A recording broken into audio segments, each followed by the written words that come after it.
लेकिन जब पूजा की बात कही, जब चर्चा की बात कही, जब वंदना की बात कही, तब कहा कि उनको लाओ, उनको सामने लाओ जिन्होंने तुम्हारे ऊपर कुछ उपकार किया हो।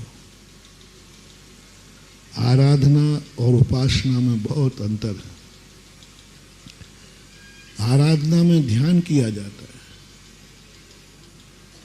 और उनमें कोई भेदभाव नहीं होता। जो निर्दोष हैं वो सब ध्यान के योग्य।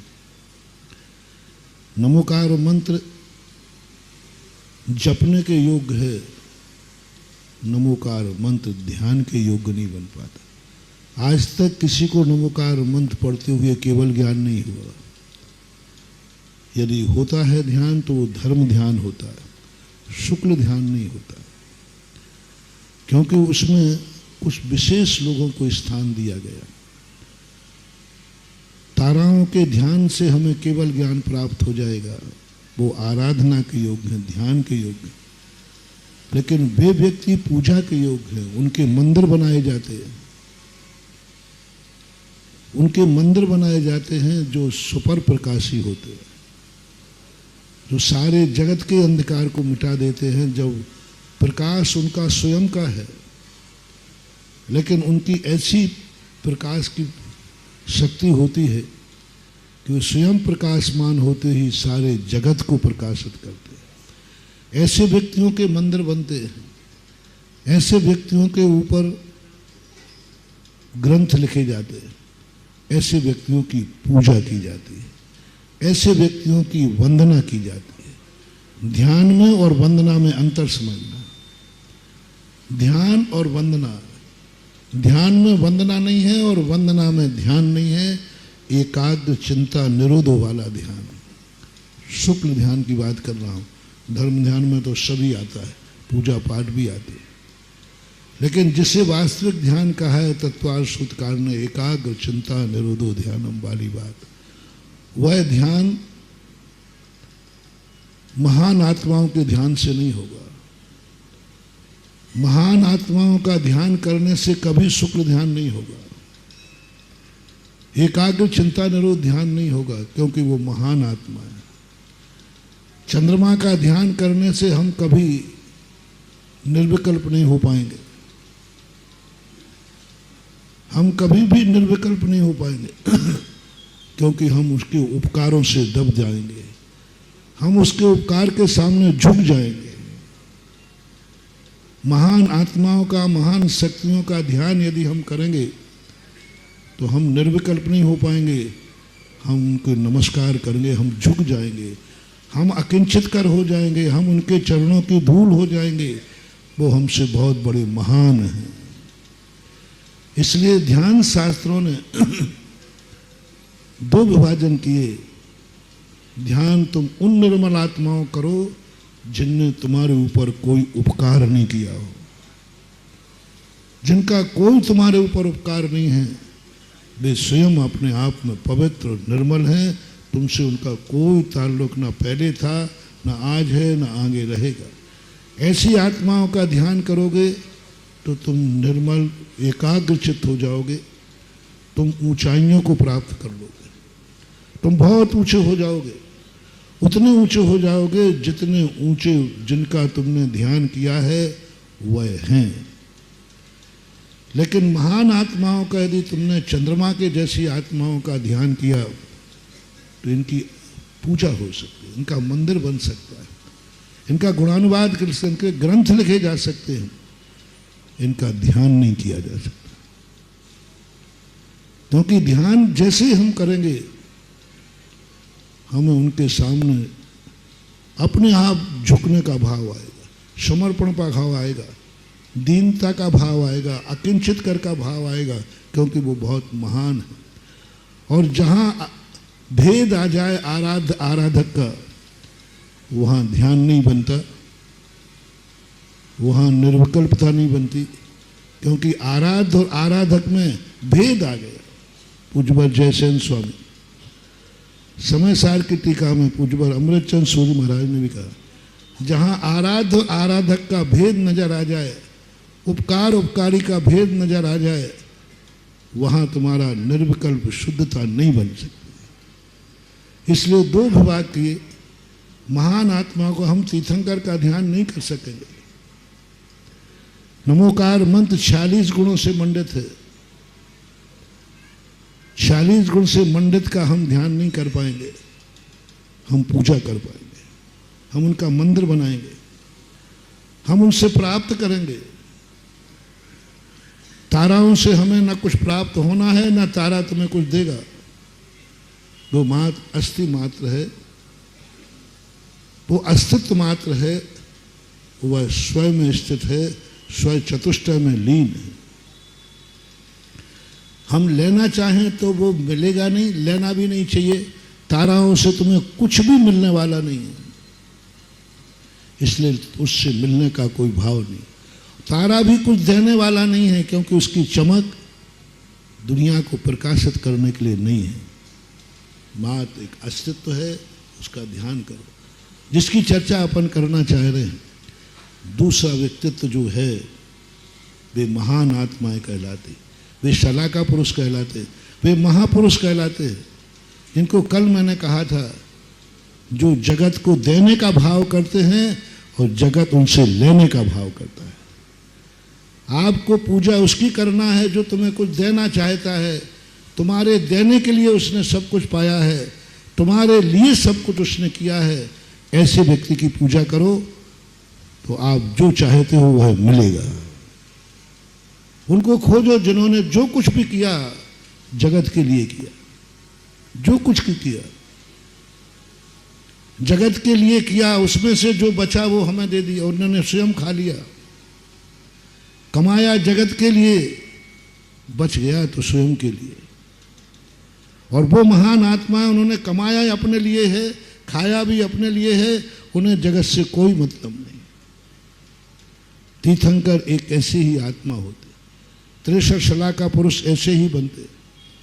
तीर्थंकर जब प्रकृति का बंध होता है, तब उनके मन में ये भाव होता है भगवान के समूषण में, हे भगवान, जो मैंने तेरे दर्शन करके पाया है, जो तेरे प्रवचनों से मैंने सत्स्वरूप पाया है, ऐसा मैं क्या करूं, ऐसा मैं क्या करूं कि ये प्रकाश सारे जगत को दे डालूं और सारे जगत का अंधकार में डालूं।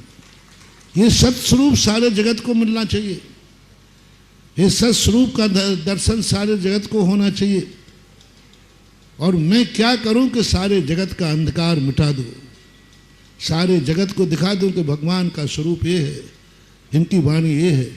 ऐसा जब तीव्र अनुराग जगत के प्रति जागता है, उसी समय तीर्थंकर प्रकृति का बंध हो जाता है। पूज्य बलबीर सेन स्वामी ने कहा, अति संक्लेश भाव से तीर्थंकर प्रकृति का बंध होता है। थोड़ा ध्यान देना, अति संक्लेश भाव से। संक्लेश द्वेषात्मक भी नहीं होता, रागात्मक भी होता है। अति राग यानी भगवान बैठे सामने, तुम अपना कल्याण करो, माला फेरो, अपने कल्याण की बात सोचो कि हे भगवान मुझे कल्याण का उपदेश दो। लेकिन नहीं, उनका अति संक्लेश भाव ये जाग जाता है कि हे भगवान ऐसा कोई उपाय बताओ जिससे सारा जगत आपके सत्य प्रकाश से प्रकाशित हो जाए। वो जैसे परिणाम जागा, उसी समय तीर्थंकर प्रकृति का बंध हो गया। अब ये हो गए महान पुरुष। अब इनसे इसलिए मंदिर में तीर्थंकर बैठते हैं, सामान्य केवलियों को तो कुछ को बैठा देते। मूलतः स्पष्ट जिनसेन स्वामी ने कहा, मंदिर में तीर्थंकर की मूर्ति ही होना चाहिए, वही तुम्हारे लिए बनी है। उन्होंने केवल ज्ञान प्राप्त किया, जो कुछ भी किया निर्देशन में वह जगत कल्याण था। जो जिसके लिए बनता है उससे वह होता है। और हम मंदिर जाते हैं उनसे कुछ पाने के लिए, चाहे भली गुण पाने के लिए जाएं, चाहे ज्ञान पाने के लिए जाएं, चाहे सत्स्वरूप पाने के लिए जाएं, लेकिन मंदिर जाना बता रहा है कि हमें इनसे कुछ प्राप्त करना है। चाहे भली हमें सम्यक दर्शन प्राप्त करना है, हमारा मिथ्यात्व का अंधकार दूर करना है, लेकिन करना है। मंदिर में जाते ही बिना प्रयोजन के मंदिर नहीं जाया जाता।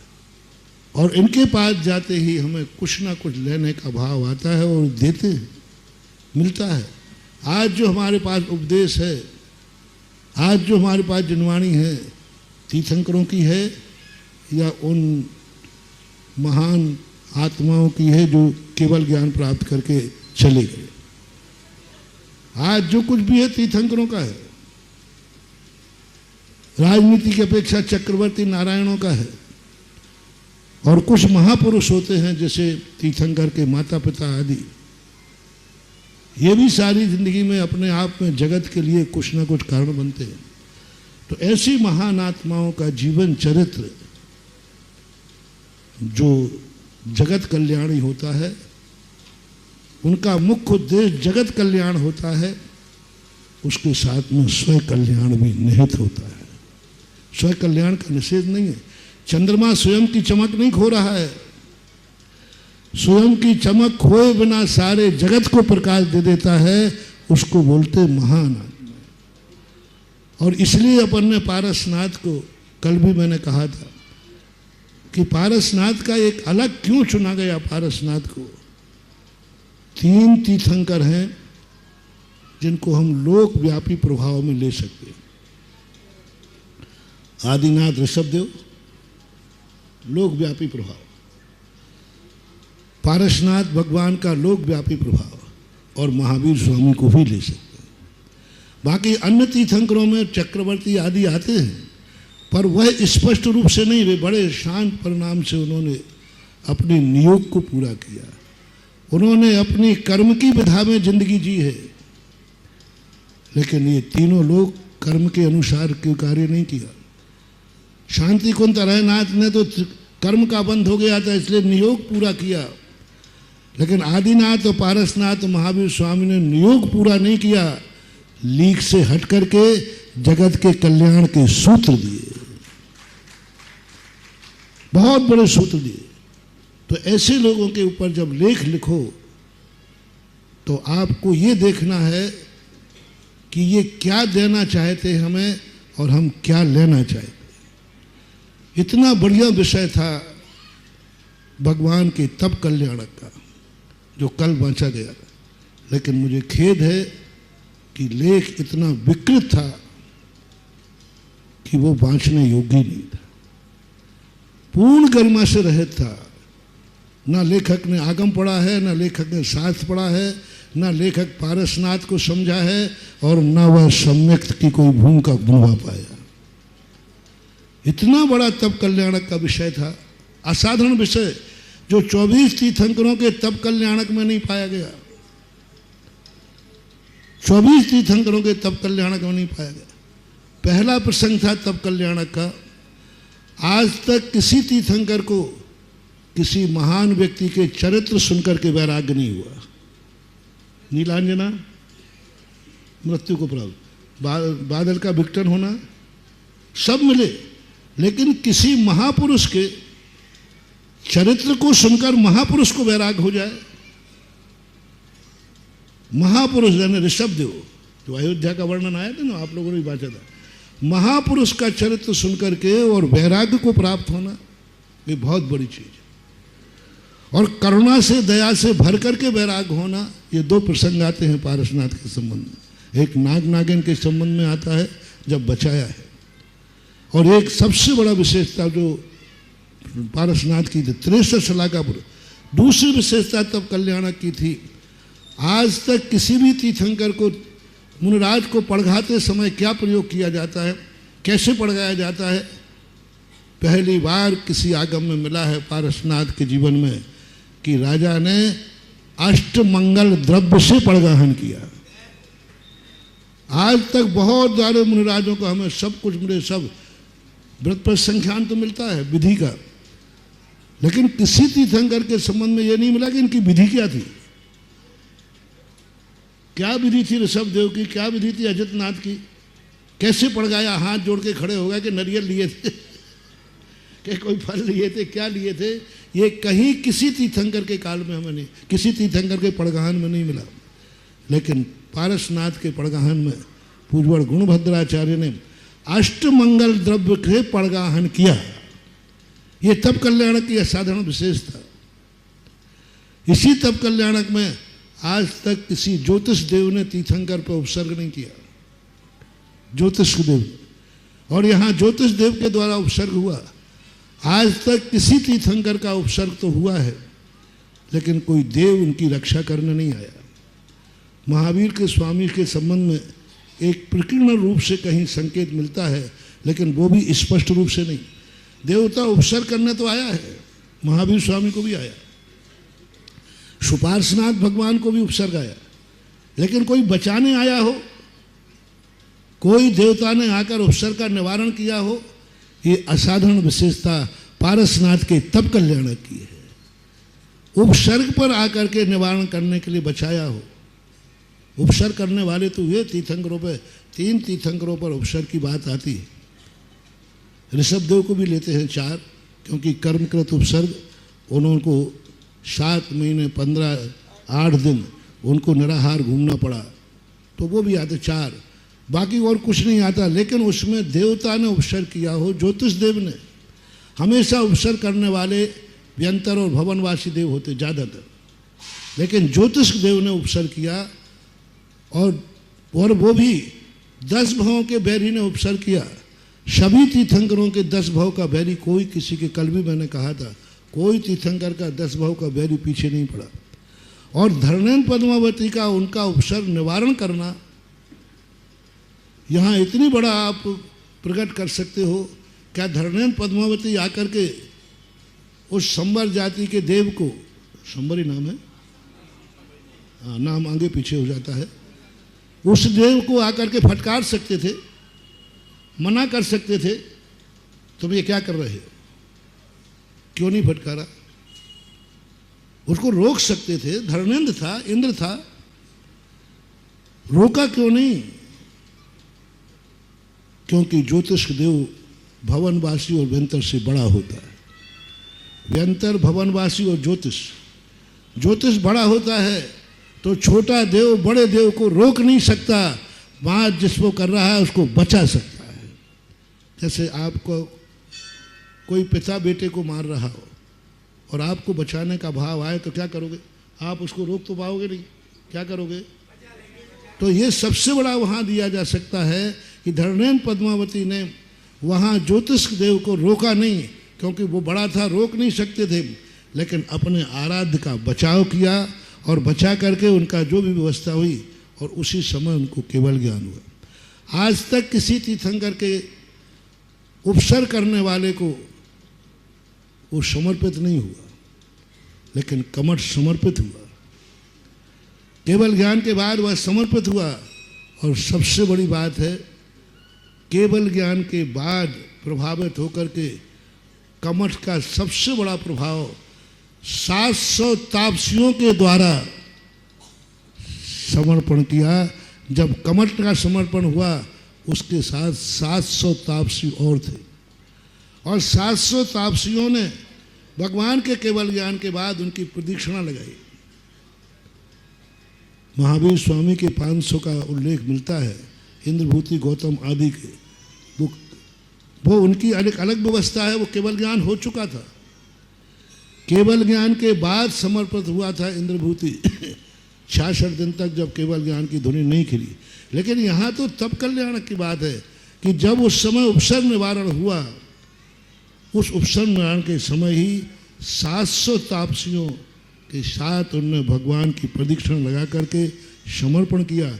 ऐसा सुंदर विषय तब कल्याणक के ऊपर था। इस सुंदर विषय को वाचक ना जाने कहाँ से, किस रूप में कहाँ से लिखा, ग्रंथ पढ़ो। आजकल जो व्हाट्सएप वगैरह में क्या बोलते हैं उसको, PDF, ये सब चाहे दुनिया भर का धन, पर वहाँ कोई जांचने वाला तो है नहीं। जिसको जो डालना है सब डालते जाओ यूट्यूब पे, जो डालना है, जो गप्पे डालना, जो डालना है सब डालते जाओ। किसी की तरफ से कोई मनाही नहीं है। पहले साथ में कुछ गलत निकला जाता, उस साथ को बहिष्कृत किया जाता, राजा दंडित करता था। यदि गलत कोई चीज़ राजा को महसूस नहीं हुई तो मृत्यु दंड भी मिलता था, जैसे टोडरमल जी के लिए मिला था। हालांकि टोडरमल जी गलत नहीं थे, लेकिन राजा की दृष्टि में उचित नहीं लगा, तो उनको क्या, तो ये दंड मिलता था। लेकिन आज तुम्हारा जो भी मीडिया चल रहा है उसमें तो सब उनको प्रमाणिक मत मानो। जितने भी बाहर सिर्फ चलते हैं, जितने भी मीडिया आ रहे हैं, ये सब प्रमाणिकता की कोटि में आए, ऐसा कोई नियम नहीं है, गलत भी हो सकता है। मूल स्रोतों को पढ़ो, मूल को पढ़ के आओ लेख को। लेखों में आज आधुनिकता से सबके पास मोबाइल है, बस वही शास्त्र है।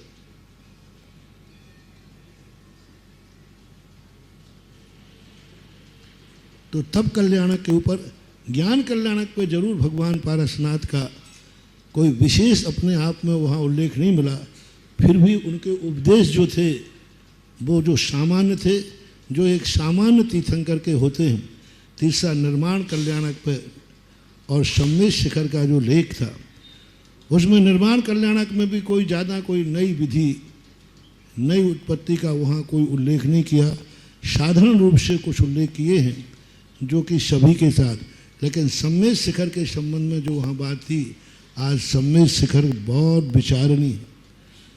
पारसनाथ टोंक के संबंध में जो बातें आती हैं, वह बातें, कुछ बातें ऐसी हैं जो हमें आज भूलना पड़ेगी। हमारे लेखों से आज हमारे क्षेत्रों पर खतरा है। उन्होंने ये नहीं कहा, आज सुबह जो लेख पे बांचा गया था उस पर अभी मैं टिप्पणी करूँगा, चलो बीच में आ गया तो कह दो कि आज लेख में बांचा गया कि पारसनाथ टोंक पर आज भी लोग बड़ी श्रद्धा भक्ति से जाते हैं। अब वो जैन नहीं रहे, फिर भी पारसनाथ पे टोंक में इतिहास है, क्योंकि वो पारसनाथ टोंक को पूछते थे। उसी का परिणाम है कि आज सम्मेद शिखर को खतरा है। हजारों लोग वहाँ मिलकर के जा रहे हैं, जैन बन के नहीं जा रहे हैं, अजैन बन के जा रहे हैं। वो पारसनाथ को जैन नहीं मान रहे हैं, पारसनाथ को वो अपनी जाति का, अपने धर्म का, अपने विचारों का समर्थक मान रहे हैं। जैसे गिरनार का हुआ, गिरनार में नेमिनाथ भगवान के जिन चरणों को अपन खुश हैं कि देखो नेमिनाथ भगवान के चरणों की कितने लोग वंदना कर रहे हैं, कितने लोग वंदना कर रहे हैं। अरे वो नेमिनाथ की वंदना नहीं कर रहा है, वो दत्तात्रेय की वंदना कर रहे हैं। और हम खुश हो रहे हैं कि हमारे क्षेत्र पर देखो कितने लोग जा रहे हैं। आज सम्मेद से महावीर जी पर उपसर्ग आ गया था, वही विवाद का विषय बना। जोधराज ने छत्र चलवाया, ठंडा हुआ तोप का गोला। उन्होंने कहा जोधराज आपके नहीं थे, हमारे थे, आपके चालीसा में आया है, कोर्ट में पेश हो गया आपका चालीसा।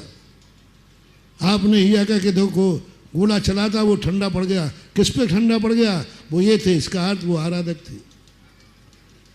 आज हमें इतिहास को प्रस्तुत करते समय ये देखना है कि जिस समय वो इतिहास था उस समय वो पवित्र था, लेकिन आज उस इतिहास को हम रहते हैं। एक स्थान पर एक सज्जन थे, दूसरे मत वाले, मान लीजिए श्वेतांबरी थे।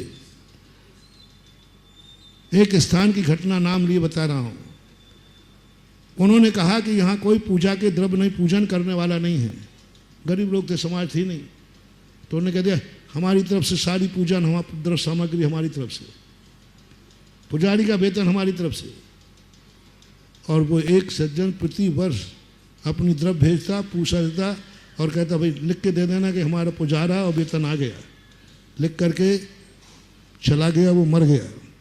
और वो काफ़ी, वो रसीदें, वो लेटर पैड जा कर के अपनी कोई संस्था में जमा करा दी। उन्होंने केस कर दिया, इतने वर्षों से इस मंदिर का पुजारा और वेतन का वेतन हमारी तरफ से दिया जाता है। उस समय हम क्या खुश हो गए कि देखो जो हमारे पास नहीं था, पूजन सामग्री मिल गई। हमने सम्मान किया उस सेठ का, हमने बहुत जय जयकार के, हमने पेपर में निकाला कि देखो हमारे यहाँ फलाने सेठ ने द्रव्य दे दिया, पूजन दे दिए। आज वही कोर्ट केस में जाकर के आपकी रसीदें, आपका लेटर पैड आज क्षेत्र के लिए खतरा बन गया। यही स्थिति सम्मेद शिखर में हो गई। उनके पास क्या था? कुछ नहीं था। आज हमारे लेखों से, आज हमारे जो पुराने लेख छपे, अभी का नहीं, आपने तो उसको रिपीट किया है, जो पहले लिखे, पहले लेखों के प्रमाण से कि देखो हमारे पूर्वज भी वहाँ जाते थे, हमारे पूर्वज भी इसकी वंदना करते थे। और हम आज के नहीं हैं, हम पहले से ही सम्मेद शिखर के पारसनाथ की टोंक पर जाते रहे हैं। और प्रमाण क्या दिया? आपके विद्वानों के लेख, आपके विद्वानों के द्वारा लिखे हुए लेखों ने ये सिद्ध कर दिया एक जैन धर्म की एक सबसे बड़ी कमी रही है कि हमने सारे दुनिया के विचारों को प्राचीन सिद्ध कर दिया, हमसे पहले हैं, उनकी निंदा करके। और हर पुराण में जाकर के शब्द दूसरों के नाम मिलेंगे कि फलाना ये है, फलाना ग्रंथ ऐसा है, वो मिथ्या है। अरे मिथ्या कैसे ही हो, लेकिन इतिहास तो बन गया कि तुमसे पहले था। आपने को ना जाने कितने मतों के नायकों के नाम दे दिए, दूसरे के साहित्य में तुम्हारा नाम नहीं मिलेगा। जैन शब्द कहीं नहीं मिला कि जैनी ऐसे थे, और मिलता है कभी तीर्थंकरों के नाम तो उन्होंने अपने में ढाल दिया कि ऋषभदेव ऐसे थे। तुम्हारा दिगंबरत्व के रूप में उन्होंने कभी भी स्वीकार नहीं किया। किसी भी दर्शन ने जैन धर्म को, दिगंबर धर्म को यथावत रूप से स्वीकार नहीं किया। ये नहीं कहा कि ऐसा मानने वाला दिगंबर धर्म है जो कि गलत है या सही है, वो बात की बात है। लेकिन हमारे हर पुराण में, हर हमारी लेखनी में अन्न मत प्राचीन सिद्ध हो रहा है, अन्न मत प्राचीन सिद्ध हो रहा है। कल जैसे हमने वेदों का अध्ययन करा दिया पारसनाथ से, पारसनाथ का वेदों का अध्ययन करना क्या बता रहा है? बहुत पुराने हैं। तो इन सब चीज़ों के ऊपर आज विचार करने की ज़रूरत है, कहीं हमारा ये दस्तावेज बहुत बड़ा रूप न बन जाए। सम्मेद शिखर के संबंध में बहुत अच्छी चर्चा वाचक ने की थी, और आज सम्मेद शिखर के प्रति जो श्रद्धा है, बस एक बात का दुख है, सम्मेद शिखर में हमारी पवित्रता नष्ट हो रही है। 1983 में पूज्य गुरुदेव के साथ हमारा पूरा संघ गया था। हमारे महाराज ने स्पष्ट कहा था कमंडल लेके ऊपर मत जाना, क्योंकि लघु शंका का भाव आएगा। तो हम लोगों ने कहा कोई एक कमंडल रख ले रहे सबका। तो उनकी आचार्य जी इसलिए कह रहे हो, दया कर रहे होंगे कि कमंडल चढ़ा ही नहीं पाओगे आगे। तो हम लोग तो दया का सोच रहे थे कि आचार्य जी कमंडल मत ले चलना। तो मुझे आचार्य को दया आ रही है कि इतना चढ़ाई करना, कमंडल लेके कैसे जाओगे? तो हमने कहा ठीक है, हम लोग सब छोड़ देते, एक कमंडल रख ले। नहीं, कमंडल ले ही नहीं जाना, लघु शंका का भाव नहीं आएगा। फिर बोले एक और ध्यान रख लो, पूरे पहाड़ में किसी को सर्दी हो चाहे जुकाम हो, कोई थूकेगा नहीं। ये आचार्य के शब्द थे। कैसे भी आप निकल लो अपना कब, अपना थूक निकल लो, लेकिन थूकना नहीं, क्योंकि वहाँ का कण कण में परम औदारिक शरीर की वर्णाएं विद्यमान। उस समय तक पहाड़ पर पानी भी कहीं नहीं मिलता था। कुचित कदाचित शीतल नाले पे श्वेतांबरों का स्थान है, वहाँ बात अलग थी, बाकी कहीं नहीं मिलता था। सीधे जैनी लौट के आता था और शीतल नाले पर उसको 2 लड्डू और वहाँ पानी दिया जाता। हाँ, जो भी शीतल नाला पड़ता है पहला, वहाँ मिलता था। आज बताते हैं कि गौतम गणधर की टोंक पर, पारसनाथ की टोंक पर जगह जगह, और जो खाएगा पिएगा, झूठ मत बोलना, वो लघु शंका भी जाएगा कि नहीं? खाएगा पिए तो वो सब वहाँ हो रहा है। अच्छा, जो दुकानदार हैं वे तो कहीं ना कहीं जाएंगे, दिन भर वहीं हैं तो वे तो वहीं जाएंगे। तो आज एक ऐसी आधुनिकता के कारण से सबसे बड़ा कारण बना है रोड डलना। सबसे बड़ा कारण करा है मोटरसाइकिल का ऊपर जाना। और अब तो ना जाने, अभी बहुत विरोध मैंने भी किया था। कोई रैंप बना, रूप वे होते क्या होते, वो बना रहे थे, तो उसका विरोध किया। हमें पर्यटन क्षेत्रों को बचाओ, क्षेत्रों को पर्यटन क्षेत्र घोषित मत करो। सरकार करोड़ों रुपया पर्यटन क्षेत्र के लिए देना चाह रही है, हम उन करोड़ों के लोभ में आकर हमारे क्षेत्र की पवित्रता खो रहे। और पर्यटन क्षेत्र के नाम से यदि सरकार ने पैसा लगा दिया, आप किसी भी घूमने वाले को नहीं रोक सकते, किसी को रोक ही नहीं सकते, क्योंकि पर्यटक क्षेत्र है। और पर्यटक क्षेत्र वह कहलाता है जहाँ किसी को रोक टोक सब जाएंगे, और खूब करोड़ों रुपया दे रहा है। मेरे सामने करोड़ों करोड़ों के पैकेज आए, महाराज हम दे रहे हैं, आप जैन क्षेत्र, मैंने कि वापस ले लीजिए आप, ऐसा हमारे लिए नहीं चाहिए। हमारे क्षेत्र भली कमजोर रहे, किसी भी जैन क्षेत्र को पर्यटक क्षेत्र बनाने से रोकिए, और इससे रोकिए कि यहाँ सब लोग आ रहे हैं, ये महिमा नहीं बढ़ रही है। एक दिन तुम्हारा क्षेत्र तुम्हारे हाथ से चला जाएगा। गिरनार इसी में गया है। गिरनार में कोई नहीं थे, हम खुश हुए, अरे देखो नवीनाथ के कितने भक्त बन गए, देखो कितने भक्त बन गए। बनते बनते बनते आज से 70-80 साल पहले वहाँ जैन छतरी थी, जैन पुजारी पूजा करता था, कोई वहाँ किसी प्रकार का कुछ नहीं था। लेकिन धीरे धीरे हम उस बहुमत में बढ़ते गए, तो सम्मेद शिखर का पारसनाथ टोंक आज बहुत बड़े खतरे में है। और हमारा इतिहास कहीं, हमारा इतिहास ही, जैसे कल मैंने यापनी संघ की बात कही थी कि हमारा खुद यापनी संघ के दिगंबर जैन लेखकार ने कह दिया कि ये सब आचार्य यापनी थे, उन्होंने प्रमाण रख दिया। वो तो पूज्य आचार्य महाराज के पास जब मैंने भेजा तो आचार्य श्री चिंतित हुए, उन्होंने फिर डॉक्टर प्रोफेसर रतन चंद जी भोपाल वालों को निर्देशित किया कि इस बात का खंडन होना चाहिए। तो इन सब चीज़ों पर हमें विचार करना है, हमें नई खोज ला करके नहीं देना है, कुछ नई खोजों को हमें भूलना है,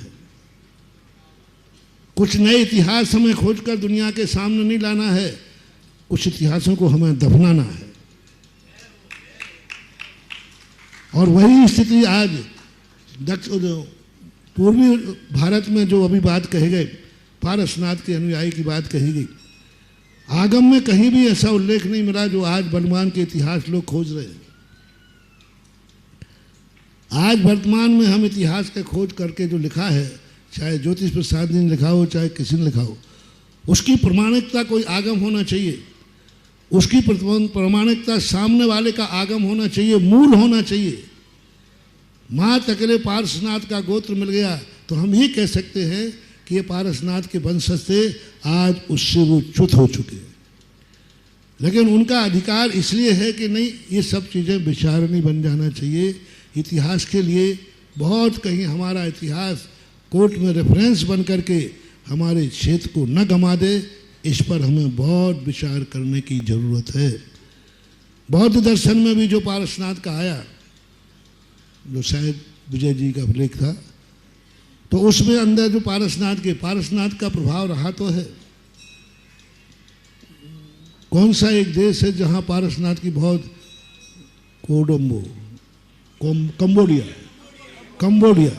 कंबोडिया नाम के स्थान पर पारसनाथ के वैसे ही फनाबली, वैसे उनका जो है, वैसे ही छत्र धारण करने वाले, उन्होंने जब मेरे पास लाके सारे फोटो वीडियोग्राफ मंगाए, फिर मैंने पाटनी जी को कहा कि एक बार तुम होके आओ। निर्मल सेठी पाटनी जी, उनके बाबा, उनको भेजा वहाँ। जब पूरा जा कर के वहाँ से लाए तब मैंने समझा कि नहीं, ये दिगंबर मूर्तियाँ नहीं हैं, ये बौद्ध ही हैं। बात ये अलग है कि पारसनाथ जो सर्प का उन्होंने प्रयोग किया, बड़े बड़े सर्पों का, वो सर्पों का प्रयोग पारसनाथ से प्रभावित हो सकता है, लेकिन वो पारसनाथ नहीं। पारसनाथ से प्रभावित होना अलग चीज़ है, और पारसनाथ की मूर्ति होना, क्योंकि अपनी दिगंबर मूर्ति के अलग चिन्ह होते हैं, अलग स्वरूप होते हैं, आशीर्वाद मुद्रा नहीं होती, कपड़े का स्थान नहीं होता, और उसमें बहुत सारी चीज़ें होती हैं, वो उन मुद्राओं में देखने में आई है। वहाँ नंदीश्वर द्वीप मिला, वहाँ विदेह क्षेत्र मिला, नंदीश्वर द्वीप नाम का नगर मिला उनको, विदेह क्षेत्र नाम का नगर मिला। तो हमने कहा ये विदेह, बोले वही विदेह क्षेत्र है। फिर उनको बताया कि नहीं, विदेह क्षेत्र का नाम हो सकता है, विदेह क्षेत्र की वहाँ संरचना नहीं है। तो दूसरे धर्मों के ऊपर जो प्रभाव पड़ा है उन्होंने विकृत किया है, ये बात का भी उल्लेख करना चाहिए। बौद्ध के अंदर यदि पारसनाथ की कोई भूमिका आती है तो हमें तुरंत वहाँ लगाना चाहिए नोट, ये जैन दर्शन का विकृत रूप यहाँ प्रस्तुत हुआ है। विकृत कहने में क्यों डर रहे हैं? हम उनको विकृत नहीं कह रहे हैं। जैन दर्शन के अनुसार यह स्वरूप पारसनाथ का नहीं हो सकता। जैन धर्म के अनुसार, आगम के अनुसार यह स्वरूप नहीं हो सकता जो वहाँ प्रस्तुत किया जा रहा है। जैसे ऋषभदेव के संबंध में कहते हैं ऋषभदेव 8वें अवतार हैं। मैंने इस पर जयपुर में बोला था, सब जैन विद्वान बैठे थे, मैंने कि हमारे ऋषभदेव नहीं हो सकते। तो बोले नाभि के पुत्र हैं तो बेटा भी भरत है तो हो सकते हैं, लेकिन हमारे वो ऋषभदेव नहीं हो सकते। हमारे ऋषभदेव बलदियत से नहीं पहचाने जाते, हमारे महापुरुष बलदियत से नहीं पहचाने जाते, वंश से नहीं पहचाने जाते, हमारे महापुरुष का स्वरूप होता है। 18 दोषों से रहस्य से पहचाने जाते, अकर्तृत्ववाद से पहचाने, वहाँ तो कर्तृत्ववाद ही है। 8वें अवतार में उन्होंने कर्तृत्ववाद माना, किस उसका निशाचर का संहार किया, निशाचर का संहार किया गया, क्योंकि वहाँ जब जब पापाचार बढ़ता है तब तब महापुरुष अवतार लेते हैं। तो वहाँ पर ऐसा ऋषभदेव की कोई ऐसी बात नहीं थी। तो ये सारी की सारी चीज़ें मात्र रेफरेंस दे करके भी अपन कर लेते हैं। कल भी मैंने कहा था, श्वेतांबरवा क्या गोष्ठी होती है, क्या इतने स्वतंत्र रूप से दिगंबर जैन आगम को वहाँ रख पाते हो आप उनके साधुओं के सामने? क्या ऐसा दिगंबर की पूरी महिमा गा के आते हो? हमें विचार करना है कि हमारा गोष्ठी जो है पारसनाथ चरित्र पर है, दिगंबर जैन धर्म पर है, सम्यक दर्शन पर है, सम्यक ज्ञान पर है, जनवाणी पर है। आज के जो 3 और 2 लेख और थे रात्रि में, एक भक्ति पर प्रभाव पारसनाथ का, तो वो तो अचूक है, बहुत अद्भुत है। यानी पारसनाथ के जीवन के कल भी बता दिया था मैंने, भक्ति शास्त्रों का जो प्रयोग पारसनाथ के जीवन में हुआ, जो भक्तियाँ पारसनाथ की हुई अन्य तीर्थंकरों में, क्यों कि पारसनाथ की भक्ति में हर व्यक्ति ने संसार को स्थापित किया। जितनी भी भक्तियाँ देखी, चाहे वो नरेंद्रम फणेंद्रम आदि हो, कुछ भी हो, उन सब भक्तियों में कोई ना कोई सांसारिक कामना पारसनाथ की भक्ति में सबसे ज़्यादा ये छुपा है। हालांकि सांसारिक कामनाएं भक्तांबर में भी हैं, लेकिन याचना रूप में नहीं है, महिमा रूप में है। आपका नाम लेने से ये नहीं मिले, ऐसा हो नहीं सकता। भक्तांबर की विशेषता समझना, कहीं भी पूज्यवर मान तुंगाचार्य ने याचना नहीं की है भगवान मैं आपकी भक्ति इसलिए कर रहा हूँ। उन्होंने हर भक्ति के पॉइंट पे कहा आपका नाम ले और शेर शांत ना हो, आपका नाम ले अग्नि शांत ना हो, आपके चरण रज मिले और हमारी जीवन न बचे। तो उन्होंने सब महिमा के रूप में कहा है, लेकिन पारसनाथ की स्तुतियों में महिमा के रूप में बहुत कम आया है। जैसे स्वयंभू स्तोत्र, कल्याण मंदिर स्तोत्र, कल्याण मंदिर स्तोत्र में भी कहीं कहीं याचना का पुट है, लेकिन फिर भी बहुतायत वहाँ पर महिमा पुट है। लेकिन भक्तांबर जैसी शुद्ध महिमा वहाँ भी नहीं है। बहुत सारे स्तोत्रों के ऐसे।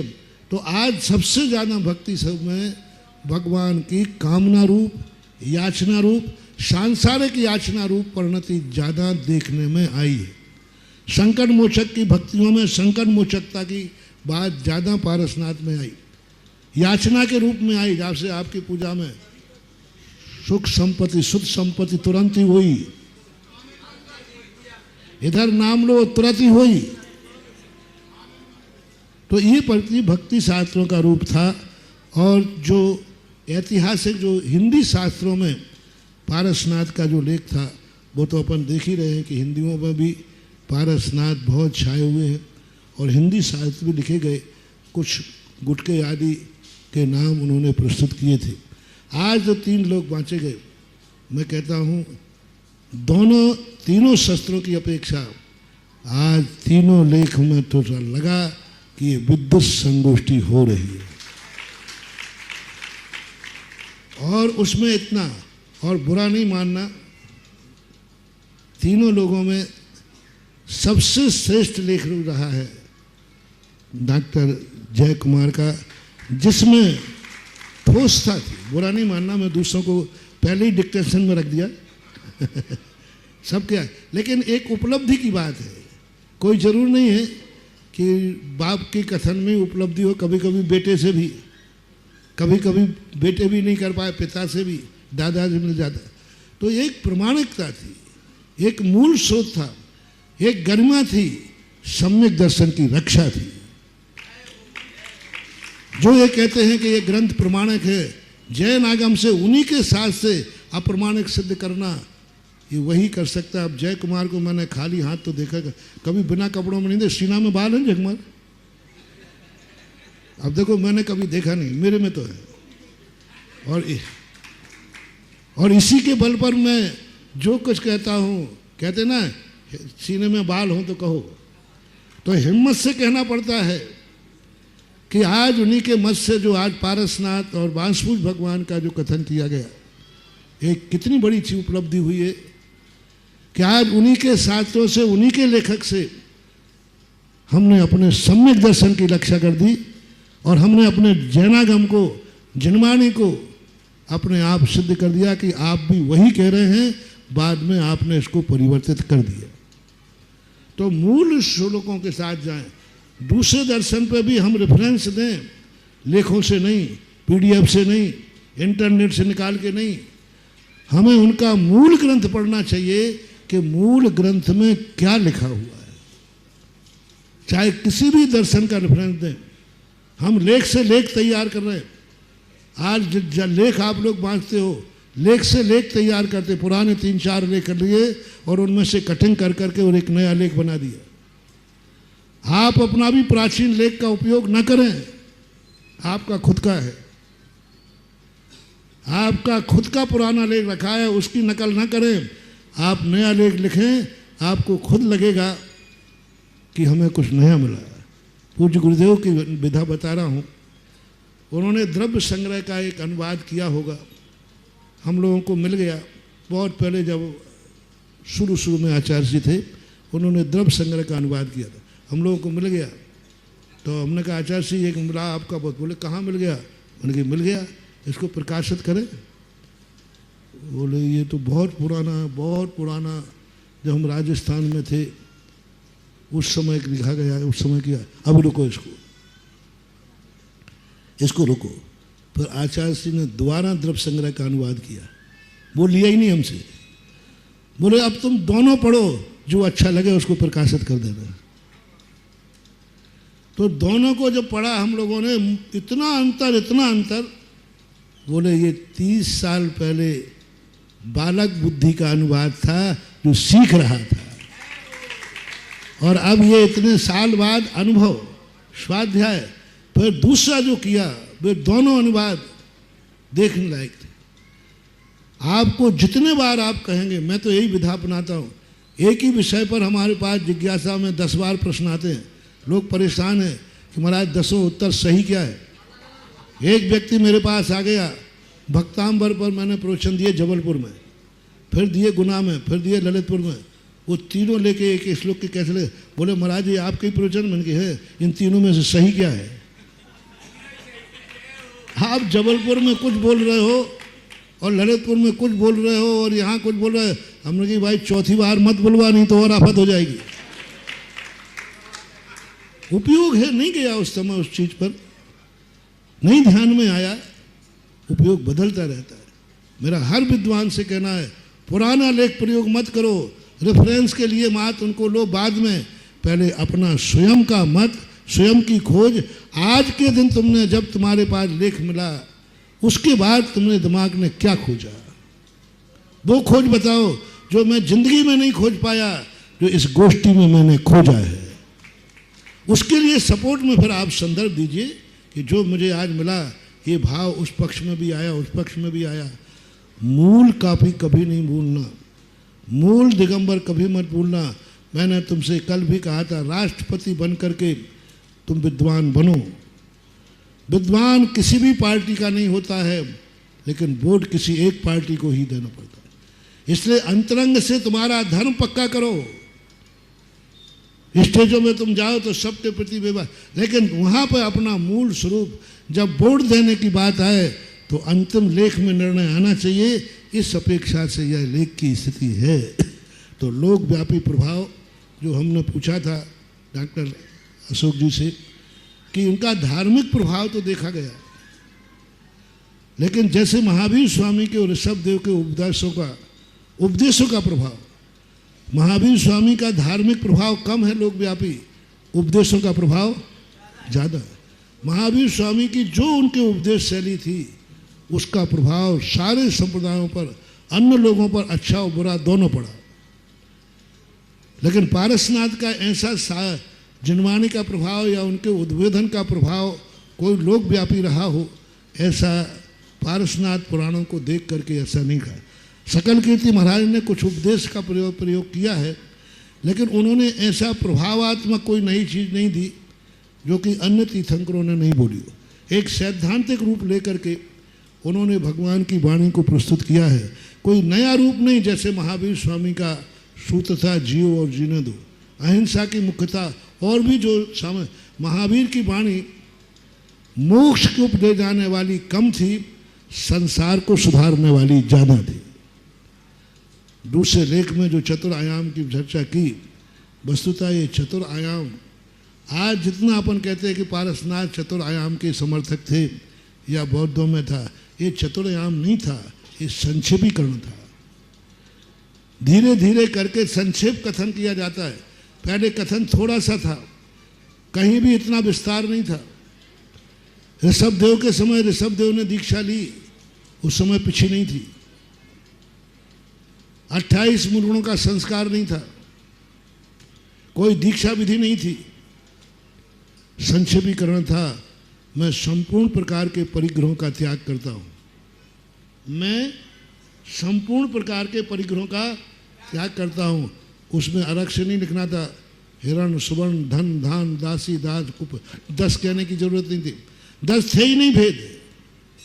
संपूर्ण परिग्रह का त्याग करता हूँ। अब परिग्रह के अंदर वो 10 भेद आएंगे कि नहीं? ऐसे ही चतुर आयाम कोई ऐसा नहीं था कि उन्होंने ब्रह्मचर्य व्रत की छूट दी। सारे महाराज साधु महाराज लोग, चतुर आयाम में क्या है? बहुत गंदा परिवर्तन है। बोले ब्रह्मचर्य व्रत था ही नहीं उस समय, तो फिर शादी करते होंगे सभी लोग। अंतर्भूत था, स्त्री परिग्रह में अंतर्भूत मानी जाती है। 10 प्रकार के परिग्रहों में स्त्री नहीं आई। धन धान दासी दास कुप भांड हिरण सुवर्ण आदि, तो फिर परिग्रह में माने कि नहीं माने? आई नहीं ना। 10 परिग्रह का त्याग किया, 10 प्रकार के में नहीं आया। अहिंसा सत्य आदि वो अलग विषय है। जब शिथिलाचार बढ़ने लगा तो उन्हीं जो संक्षेप विषय था उसको विस्तार करके ब्रह्मचर्य महाव्रत को स्थापित किया। आयाम नहीं, आयाम का अर्थ होता है मार्ग। पहले 4 सूत्र के मार्ग चलते नहीं, 5वां सूत्र उसमें अंतर्निहित था। वो प्रमाण हमें देना चाहिए कि इसमें अंतर्निहित है कि 5वां सूत्र यहाँ निषेध नहीं है, खुली छूट नहीं है, बल्कि वह एक शब्द कहते ही सब कुछ आ जाता है। और शिल्पकला के संबंध में जो लेख पारसनाथ का कलात्मक वैभव प्रभाव, ये लेख बहुत अच्छा था। दक्षिण भारत की कलाओं का किया। मुझे पूरे लेख में मैं गौर से सुनता रहा कि कहीं देवगढ़ के पारसनाथ और प्रकट कर दें तो मुझे संतोषी हो जाएगी। क्योंकि देवगढ़, मैंने दक्षिण भारत में गया नहीं हूँ, उत्तर भारत में पारसनाथ का जो वैभव मुझे नहीं लगता कि दक्षिण भारत में भी मिलेगा। जो देवगढ़ के अंदर पारसनाथ भगवान की मूर्तियों का जो कलात्मक स्थितियां हैं, जो कलाएं दी गई हैं, अद्भुत। मैं मूर्तियों को 23 पारसनाथ, 23 प्रकार की कलाएं मिली, उसका नाम ही मैंने लगा 23 पारसनाथ मंदिर। उसमें 23 मूर्तियां बैठी हैं। फिर बड़ी मूर्तियां अलग, तो बड़े पारसनाथ, तो ऐसी ऐसी कलाएं उनमें हैं। तो उत्तर भारत में भी जो आपने बहुत बड़ी बात जो कही, हालांकि उत्तर पुराण काल से वो संबंधित है कि पद्मावती को जो आज लोग कहते हैं सिर पे बैठा ले रहे, भगवान ने बैठाला नहीं। धरणेन्द्र पर गुणभद्राचार्य महाराज का पहाड़ में से प्रकट हुआ धरणेन्द्र, और उन्होंने भगवान को उठा लिया और उसके ऊपर पद्मावती ने छत्र तान दिया। ऐसी मूर्तियां देवगढ़ में भी है। ऐसी मूर्तियां कटनी में एक मंदिर में विराजमान है, बिल्कुल है। और इसी मूर्ति का एक बड़ा रूप अभी हमने बिजोलिया पारसनाथ में बनाया है। इसके वो ही बनाया, ठीक वो ही बनाया, कमठ का रूप बनाया और पद्मावती का डंडा लेके और बहुत 5 फुट का छत्र स्थापित कराया, क्योंकि वो छोटा छोटा दिखता नहीं था, तो हम कि सब लोगों को दिखे। तो बहुत बड़ी मूर्ति 9, 10, 11 फुट की मूर्ति है। उसी हिसाब से वो छत्र लेकर के उदाहरण किया। आपके लेख में देवगढ़ की कलाओं का और आ जाए। हालांकि देवगढ़ का मूल स्वरूप हमने नहीं बतला, लेकिन खंडित होने से कहीं कहीं बाईपास सर्जरी करना पड़ी, प्लास्टिक सर्जरी भी की है। अब प्लास्टिक सर्जरी से थोड़ा फेस तो बदलता है। यदि पूरे ओरिजिनल दांत निकल जाए, कितना भी मैचिंग करके नए दांत लगाए, वो अलग दिखता है कि इसके नए दांत हैं। तो वो चीज़ वहाँ पर हुई है, वो मैंने इसलिए की चला करके कि हमें पुरातत्व विभाग और खंडरों के लिए हमारे पूर्वजों ने नहीं बनाए थे, पूजा और दर्शन के लिए बनाए थे। तो कम से कम पूजा दर्शनी हो जाए। हालांकि उनके भाग हमने जो हमारे पूजा के योग्य नहीं थे, उनका संग्रहालय भी बनाया, दीवानों में चिनवा करके रखा, लेकिन जो पूज्य बना सकते थे हमने थोड़ा सा उसमें सुधार करके विचार करके, लेकिन जो मूल स्वरूप था उसको वहाँ से हटाया नहीं है। तो देवगढ़ की कलाओं को भी यदि पारसनाथ के जीवन में लेख में जुड़ जाए तो बहुत बड़ी, मैं तो कहता हूँ जितने मूर्ति प्रेमी हैं, भगवान प्रेमी नहीं, मूर्ति प्रेमी है, कला है, तो जिंदगी में हर जैनी को एक बार देवगढ़ का दर्शन जरूर करना चाहिए। हर मूर्ति में कला, हर मंदिर में कला, क्या वैभव वहाँ है। और जितना वैभव ऊपर है उतना ही वैभव जमीन के अंदर है। 2 फुट की बेदी बनाने के लिए विधान की बेदी खिलाई, 2 फुट की खोदते मिस्त्री आ गया महाराज जी, वहाँ नेमिनाथ 5 फुट पद्मासन नेमिनाथ की मूर्ति 2 फुट नीचे दबी। अब वहाँ खोद के क्या करोगे, बाहर ले नहीं जा सकते, रखने को स्थान नहीं है, इसलिए खुदाई नहीं की जा सकी। बाकी अपरंपार भरा हुआ है, उसका इतिहास बाद में देखेंगे। पहले पारसनाथ का जो सबसे बड़ा इतिहास, भारत के अंदर कहीं 1 मूर्ति मिलेगी, कहीं 2 मिलेंगी, कहीं 4 मिलेंगी, लेकिन सबसे ज़्यादा एक ही स्थान पर पारसनाथ का वैभव देखना है, पारसनाथ का प्रभाव देखना है कलात्मक, तो देवगढ़ क्षेत्र, जिसका नाम हमने अभी दिव्योदय अतिशय क्षेत्र देवगढ़ रखा। देवोदय देवोदय देवोदय नाम रखा है। और उसके अंदर जो देवों का उदय है, एक बार जरूर नलन जी वहाँ जाकर के देखें। और इसके ऊपर सप्लीमेंट्री काफ़ी लगा देना, पीछे के देवगढ़ का वैभव सबके लिए। और आज जिस व्यक्तित्व की सामने चर्चा आई, बिशप प्रसाद जी, मेरे सामने उनका हो गया थी स्थिति, उनको दर्द हो गया था। अब मैं तो यहीं निपटाने वाला था, सीधा उनको ऑपरेशन थिएटर में भेजने वाला था। मैंने झांसी चर्चा भी कर ली थी कि देखो दर्द हुआ है तो तुरंत इनको चेक करके, वो जो भी डलते हैं ना, वो कुछ डलते हैं जो भी होता है, वो छल्ला बोलते, क्या बोलते, वो डाल करके करने का था। तो इन्होंने पता नहीं अब क्या डॉक्टर से, नहीं अभी ठीक हूँ मैं घर तक पहुँच जाऊँगा। और यदि वही हो जाता, और मुझे ये लगा 2 लोगों के संबंध में मुझे आया, हालांकि वो विषय सैद्धांतिक नहीं है, वो विषय संभव नहीं है, लेकिन मेरी भक्ति का अतिरेक है। एक भाव मेरा आया था जब बिशप प्रसाद जी का सुना, तो मैंने कहा मेरे पास से जाते तो मैं हाथ पकड़ लेता, नहीं जाने दूंगा। और अभी भी मैं कह रहा हूँ कि यदि कोई आने जाने की व्यवस्था हो तो बिशप प्रसाद जी को थोड़े दिन के लिए और यहाँ वापस भेज दो। हमें कुछ काम कराना है उनसे, बहुत काम कराना, अधूरा काम बचा हुआ हमारा।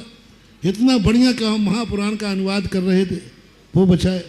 और दूसरा प्रसंग आया पूज्य गुरुदेव के समय।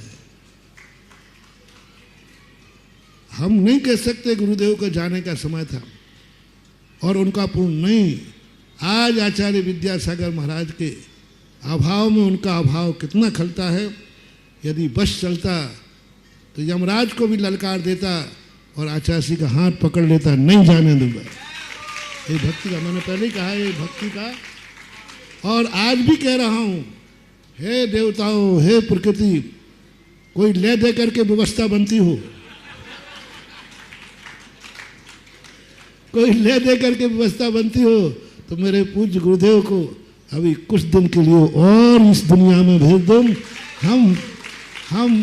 हम गुरुदेव को अपने साथ लेकर वापस आ जाएंगे। आप भेज दीजिए, पर आप लोगों ने नहीं भेजा तो ये प्रॉमिस करता हूँ मैं खुद आचार्य जी को साथ लेके आ जाऊंगा। पर ये सब बातें अंदर की बातें हैं। एक उनकी उपयोगिता की बातें हैं कि बिशप प्रसाद जी, आचार्य श्री वगैरह, ये कुछ महान आत्माएं ऐसी होती हैं जिनके अभाव की पूर्ति करना असंभव जैसा हो जाता है, बहुत मुश्किल हो जाता है। तो इस पर विचार करना चाहिए। महावीर भगवान की